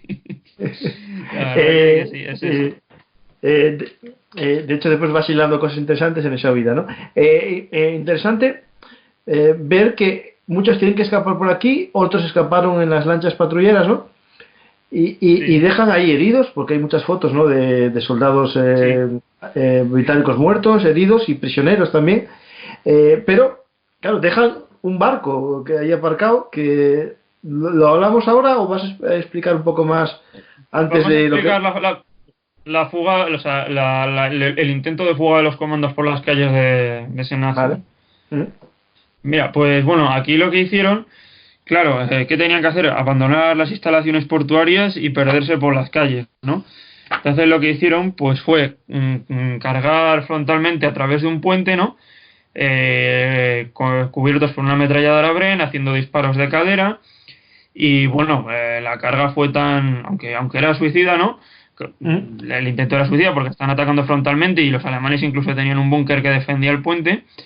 Pues bueno, atravesaron el puente con las balas rebotando contra la estructura metálica, pero los comandos muy determinados, muy decididos, disparando con todo lo que tenían contra el búnker y bueno, pues claro, fue demasiado para los alemanes, que pusieron pies en polvorosa. Eso a los oyentes, para que se hagan una idea, David, tenemos que explicarle que el asalto, los dos asaltos, el asalto a donde está la estación de bombeo, es una isla, ¿no? Que tiene acceso por un puente a una parte, otra isla, que es la del puerto, y por otro puente, que sería al puerto. Es decir, es como explico, oyentes, perdonadme que alguien me va a criticar seguro, pero creo que lo entendáis. El asalto se hizo a dos islas, porque básicamente el puerto, que es como una piscina, que acabo de explicarlo ya al principio, rectangular, está separada de estas islas por dos diques. Esos dos diques tienen dos puentes justo al lado, es decir, se cierran los diques y es un puente levadizo. Entonces ellos, para salir, o tienen el camino del puente del dique viejo, de aquel que os expliqué antes, que murieron allí los soldados, lo que vamos a hablar, y los que estaban cerca del gran objetivo, que era el dique seco, ¿no? Tienen el propio dique norte, ¿no? Que es un puente también, que actualmente se llama la Avenue de Le Pris de Eau. Ese es un puente que dirigía hacia otra trampa, o el puente que es el que está explicando, yo creo, David, que es la Avenue de Fregates, la Avenida de las Fragatas, que es un puente tipo, tipo ahora mismo rotativo, es un puente que gira, ¿vale? Que rota. El otro, el que fue el primer objetivo, que murieron ahí los soldados, era un puente levadizo parecido al puente Pegaso. Este es un puente rotativo. Entonces ellos salieron por aquí para dirigirse, digamos, hacia la península de Bretaña, ¿no? Es decir, a salir por ese lado, ¿no? Porque no hay otra salida. Es decir, ellos no pueden salir por ningún lado porque estaban en unas islas, solo tienen dos puentes. Básicamente creo que lo expliqué bien, y el puente que eligieron fue el que está, digamos, situado más al interior de Francia, no el que está hacia el nacimiento, digamos, hacia la desembocadura del Loira, sino que se metieron hacia tierra firme. Eso es. Pues aquí, lo que te digo, cargaron con tal fiereza, ¿no? Que bueno, que los alemanes salieron despavoridos. Y bueno, a pesar de esta carga hacia la libertad, no de esta carga a la desesperada, pues luego lo tenían bastante negro. Sí que es verdad que se dividieron en pequeños grupos, a partir de ahí cada uno buscándose la vida, saltando muros, escondiéndose en bodegas, escondiéndose en las casas, escondiéndose por los jardines.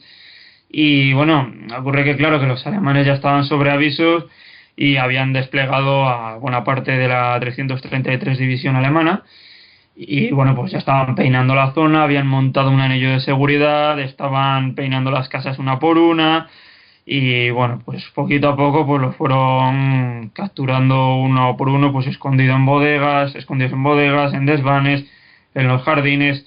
O sea que al final acabaron cayendo todos, pues lo que te digo, o casi todos, acabaron cayendo prisioneros. De hecho, el propio teniente coronel Newman fue hecho prisionero en una bodega mientras se ocultaba con 15 de sus hombres, esperando pues a que se apaciguasen un poco las cosas, a que se tranquilizasen para poder, digamos, pues escapar de la ciudad. Pero la verdad que claro, era tal la presión alemana, era tal, digamos, el círculo de seguridad que habían montado alrededor de la ciudad que se hacía prácticamente imposible huir, que lo habían cerrado todo de manera hermética. Sí, sí. No, la situación es muy compleja y, bueno, alguno logró llegar, ¿no? ¿Al objetivo o solo los sí. de...? Bueno, sí que se escaparon cinco ¿no? hombres escaparon. Sí. Bueno, aquí en la ciudad, mientras tanto, pues era todo caótico, ¿no? Porque los franceses se creyeron que, se creyeron que era una invasión aliada, que era un desembarco aliado. Y claro, pues algunos incluso atacaron a los alemanes, ¿no? Entonces los alemanes estaban nerviosísimos, disparaban y luego preguntaban, creían que había un comando detrás de cada esquina, se disparaban incluso entre ellos. Bueno, pues eran presa del nerviosismo, por decirlo de alguna manera. Y bueno, pues uno tras otro pues fueron cayendo, los comandos cayeron hechos prisioneros. Y bueno, pues mientras tanto, pues como decías tú, Francisco, ahí está aparcado el Campbelltown, ¿no? Con el casco apuntando hacia el cielo. Sí. Los alemanes, pues bueno, empiezan allá a inspeccionar el destructor. De hecho hacen fotos, porque hay fotos del barco puesto así. Claro, incluso pues con los alemanes haciéndose fotos con sus amantes y todo encima del barco, alardeando de la gallarda defensa del puerto de Saint-Nazaire. Incluso les decían a los comandos, burlándose de ellos, que cómo pretendían destruir el dique seco empotrando un endeble destructor, ¿no? Y bueno, lo que no sabían era los secretos explosivos, o el explosivo secreto que ocultaba el Campbelltown en su interior. Estamos hablando de que el Campbelltown guardaba alrededor de 4 toneladas de explosivos en sus entrañas, ¿no? Entonces, y con un temporizador, Claro, estaban programadas para explotar, ¿no? Dándoles un buen margen a los comandos. Entonces, claro, los comandos están ya hechos prisioneros. Ni uno de ellos se fue de la lengua, ni uno de ellos dijo lo que ocultaba el Campbelltown. Y entonces, pues claro, a las 10:35 horas, cuando todo parece en calma, de repente se produce una explosión brutal. El Campbelltown queda partido en dos de la deflagración. Bueno, el dique seco de repente se queda inundado, la compuerta queda desintegrada literalmente, y bueno, y cayó una lluvia de fragmentos metálicos sobre la ciudad también que fue increíble. Bueno, murieron muchos alemanes también. Justo, porque estaban todos por ahí dando vueltas, claro. Sí, muchísimos de ellos murieron, ¿no? Durante la explosión, ¿no? Y bueno, pues para los comandos, la verdad que a pesar de estar prisioneros, ¿no? Cuando escucharon la explosión, pues se sintieron muy satisfechos porque habían logrado el objetivo de su misión. La verdad, dentro de, pues bueno, el final de los comandos, que fue acabar prisioneros, sí que hubo 5 afortunados que consiguieron, digamos, escapar, ¿no? Y algunos pues de ellos pues entraron en contacto con redes de evasión de prisioneros aliados o con la resistencia francesa, y estos 5 hombres pues sí que consiguieron regresar a Gran Bretaña. Bueno, hay que decir que también está... Sí, no, digamos, ¿se calcula las cifras? ¿Ibas a comentarlas o un poco decimos siempre esto así? Un detallito más antes, sí, es que bueno, que la explosión del Campbelltown, esta explosión que pilló por sorpresa a los alemanes, claro, con la compuerta ya destruida, ¿no? 2 días después, claro, una de las torpederas había lanzado, valga la redundancia, había lanzado torpedos contra las compuertas, y Las estos compuertas torpedos no habían estallado. Las compuertas del Puerto Viejo. No, de las compuertas de las instalaciones de submarinos. Vale. Entonces, que no lo había precisado bien, había sido fallo mío. Lanzaron torpedos y bueno, estaban sin detonar estos torpedos. Entonces, 2 días después, estallan y hacen volar la compuerta de la base de submarinos. Entonces, claro, los alemanes se pensaron que esto había sido un acto de sabotaje de los franceses y tomaron represalias contra la población civil, ¿no? Puntualidad inglesa. Y bueno, como decían, no fue puntualidad inglesa eso. no, aquí no hicieron honor, aquí no. No. Pero bueno, aquí como decíamos, ahora ya sí entrando en la fase de las bajas, ¿no? Pues como decíamos, solo 5 hombres escaparon de Saint-Nazaire. De una fuerza de 611 hombres, estamos hablando de 169 muertos, y la mayoría de los cuales pues habían perecido en el río. La verdad que supuso, aunque lograron destruir el dique, ¿no? y las instalaciones del dique, como pues las compuertas y las estaciones de bombeo y demás, sí que es verdad que pagaron un precio muy alto, que perdieron unos soldados de élite que yo creo que les hubieran venido muy bien para futuras operaciones, pero el resultado fue muy positivo y de hecho en la historia de los grandes raids se valora la operación Chariot del ataque a Saint-Nazaire como uno de los 5 más exitosos de la historia. De hecho, bueno, en las víctimas, para que un poco así veamos, es interesante algo que puede llamar la atención. En el listado de víctimas alemanas, que fueron 360 muertos, se dice que dentro del HSM Campbelltown hay incluidas víctimas civiles. Son esas chicas que tú decías, a lo mejor los miembros de la TOF, que entraron al barco a verlo o estaban cerca cuando estalló el barco. Es decir, que gran parte de la mortandad alemana fueron en este momento, ¿no? Es decir, básicamente en la explosión, la mayor parte, porque me imagino que estarían todos mirando por ahí. Porque si digamos destacan que hay muchos civiles muertos, entiendo que serían esos en el momento justo de la explosión, porque se lo dice en la explosión del Campbelltown, no dice que hayan muerto civiles en otro momento de la batalla en otro sitio. No, bueno, y bueno, pues la verdad que bueno, que fue muy exitoso, también fue muy audaz y claro, una acción tan épica, ¿no? Pues dio lugar a que se concedieran muchísimas condecoraciones, ¿no? Mira, aquí tengo por ejemplo todo el listado y te puedo decir de 5 cruces victorias, 3 de ellas fueron para Newman, para el teniente coronel Newman de los comandos, por liderar los comandos en la misión, para el capitán Beatty, que había guiado que había comandado el Campbelltown en su alocada maniobra de empotre contra el dique seco, y también para Red Ryder, que había dirigido las fuerzas navales en el ataque a Saint-Nazaire. También se concedieron 4 órdenes de servicios distinguidos, 17 cruces de servicios distinguidos, 11 cruces militares, 4 medallas al valor, 5 medallas de conducta distinguida, 24 medallas de servicios distinguidos y 15 medallas militares. Vamos, que llevaban buenos pedazos de latón sobre sus guerreras los soldados. Pero lo más importante de todo este asalto fue que años después, ¿no? O un tiempo después, cuando el Tirpitz es dañado, no puede regresar a Alemania, ni puede, y entonces elige un fiordo, ¿no? noruego para refugiarse, y allí queda inutilizado casi toda la guerra hasta que lo destruyen en una operación muy importante de bombardeo con Lancaster, creo que fue, ¿no? Si no recuerdo mal, creo que sí. Sí, los bombarderos Lancaster, sí. Que hicieron un asalto. Sí, así es, efectivamente, que claro, al privar, el éxito de esto es que, claro, efectivamente, no solo es destruirlo, es privar al temido acorazado Tirpitz de su refugio, del dique seco de Saint-Nazaire. Entonces, claro, no le queda otra que estar oculto en los fiordos noruegos y, como tú bien dices, ahí lo descubren los bombarderos Lancaster de la Royal Air Force en el año 44 y lo acaban mandando a pique. Y la verdad que los destrozos que causaron en cuanto a los trabajos de demolición fueron bastante importantes. De hecho, los alemanes no pudieron volver a utilizar la esclusa Normandy durante la guerra. Y bueno, pues estas instalaciones según lo que dice el Osprey, el libro de Osprey de Ken Ford al respecto, dicen que no fueron reparadas hasta 1947. Así que, bueno, eso es un poco el no, fue un éxito, ¿eh? Y yo creo que esas esclusas Normandy,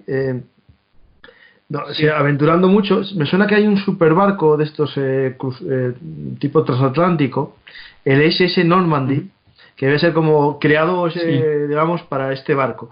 Digamos que sí que debe ser el mayor dique seco francés, y de hecho, a día de hoy, ese dique y el puerto es el, digamos, astillero de grandes cruceros.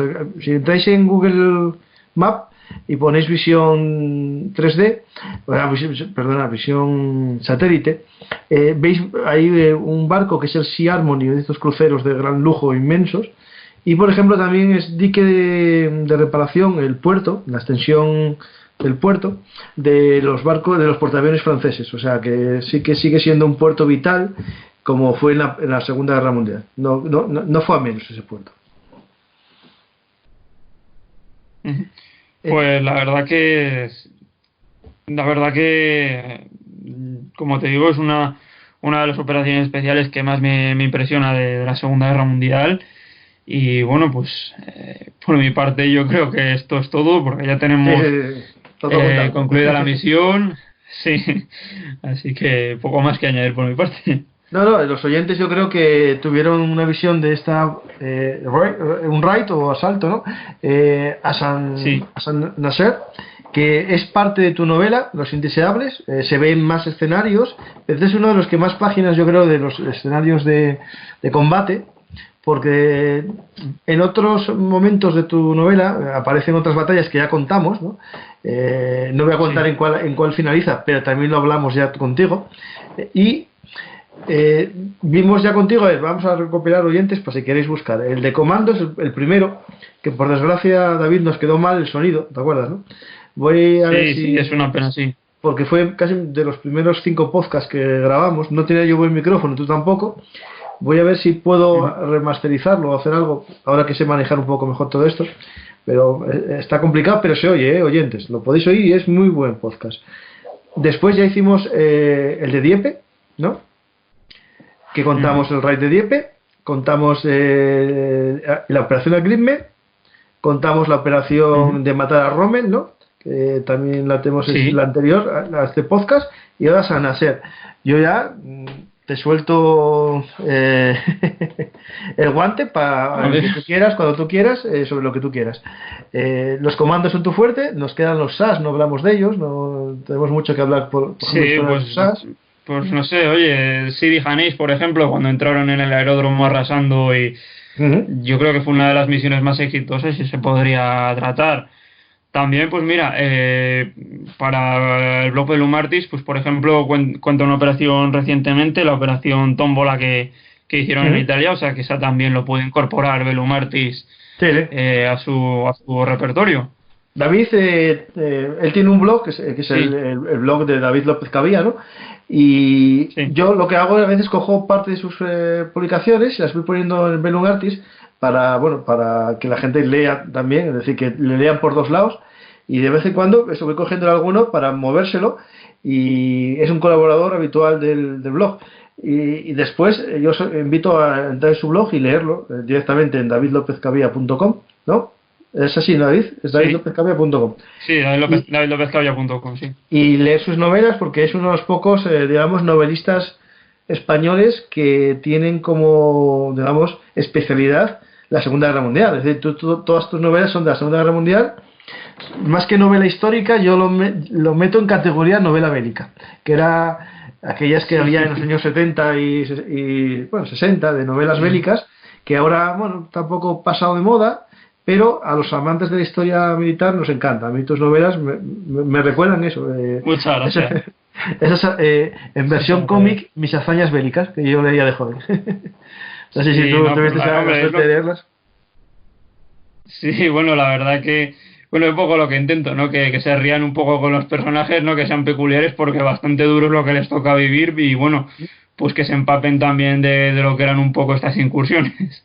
Sí, no, eso, el trasfondo histórico en tus novelas está claro y se conoce perfectamente, ¿eh? Y después, si escuchan el podcast, más todavía.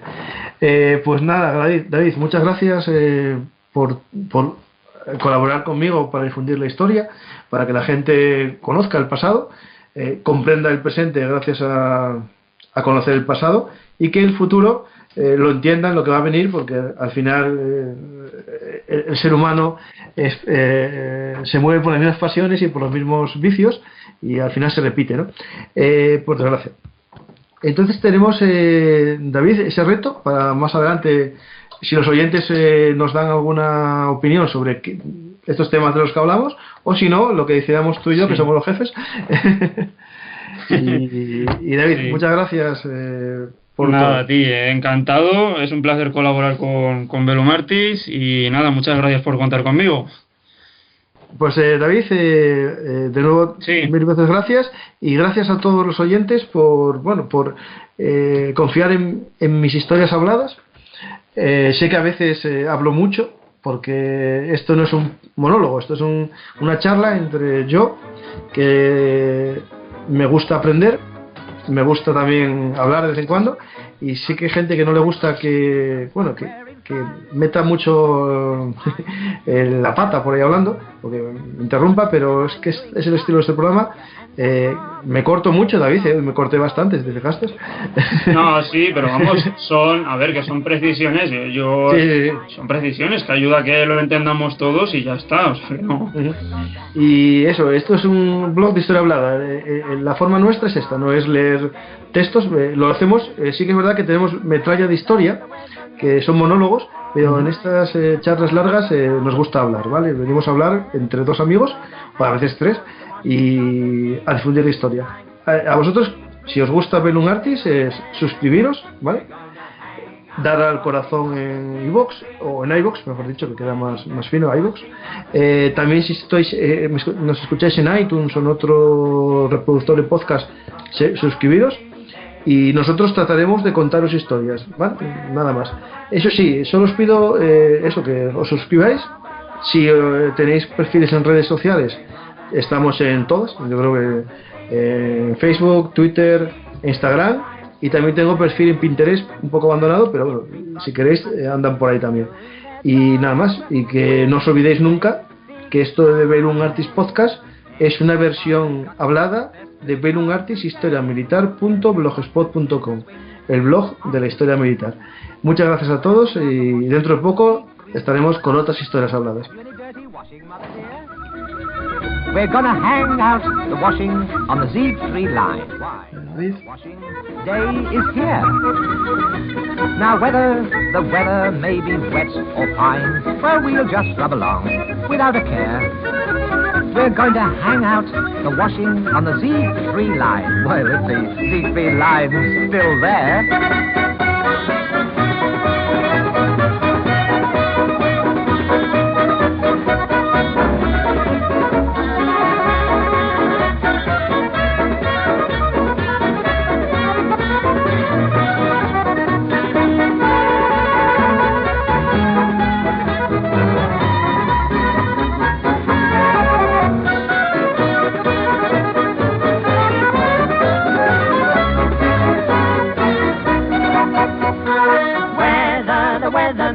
Wet or fine, we'll just run along without a care. We're gonna hang out the washing on the Z3 line.